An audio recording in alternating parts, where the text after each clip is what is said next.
We are now going to look at the psychology of persuasion by Professor Robert Cialdini. In this session, we explore the 6 laws of persuasion and influence which govern how we persuade others and how we are persuaded by others. The first law is the law of scarcity. Here, items are more valuable to us when their availability is limited.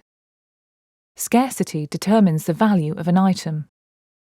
If a client is told that an item is in short supply, they are more likely to buy it. A time limit placed on an offer also works here.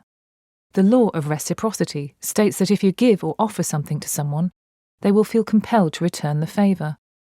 In fact, they will feel bad if they don't reciprocate. The law of authority can be used to influence others, as we are more likely to comply with someone who is or resembles an authority. We have been conditioned from a young age to have a deep-seated duty to authority.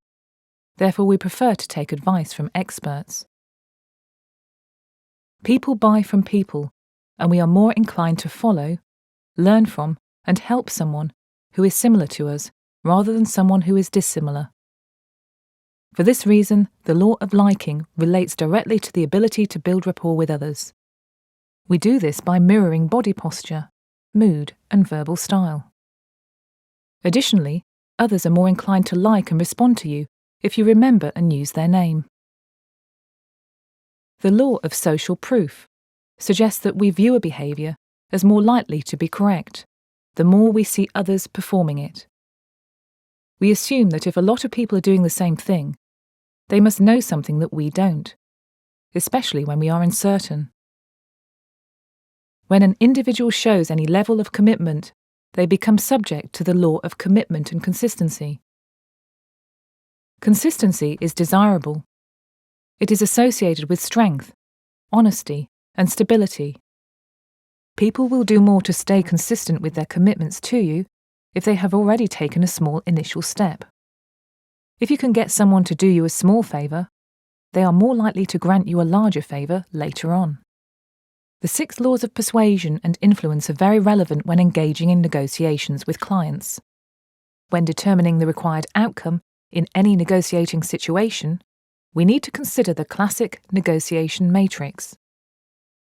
The obvious desired outcome for both parties is a win-win. The customer and salesperson's expectations are both met, usually sold on value, and will lead to a strong business relationship. There are 3 other potential outcomes. In a win-lose situation, the salesperson's expectations are met, although the customers are not, due to paying too much for the product or service received. With a lose-win situation, the salesperson negotiates too low, and their profitability or expectations may suffer, even though the customer's expectations are met. Finally, we can find ourselves in a lose-lose situation. Here, the salesperson negotiates too low, and the customer's expectations are not met due to low product or service quality. It could be suggested that there are in fact only 2 real outcomes, which is either a win-win or a lose-lose. In a win-lose scenario, the potential of repeat business will be greatly affected if the customer believes they are not receiving the outcome they require, while in a lose-win scenario, the salesperson will become under increased pressure to improve the situation for their company. Another key aspect of the negotiating process is the need to trade. A negotiation usually involves a number of steps, including the exchange of proposals and counter-proposals. In any negotiations, both sides are expected to make offers and concessions. Your goal here is not to solve the problem, but to gain information that will enable you to get a clearer notion of what the true issues might be, and what your customer needs to achieve. It is therefore important to know the areas you can trade on and what concessions you can get in return. When engaging in any negotiating, we need to adopt a structured approach. A simple structure would follow the Limwop approach.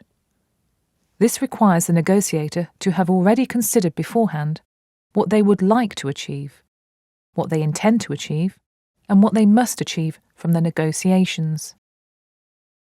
Finally, we need to be clear as to what our walkaway point would be.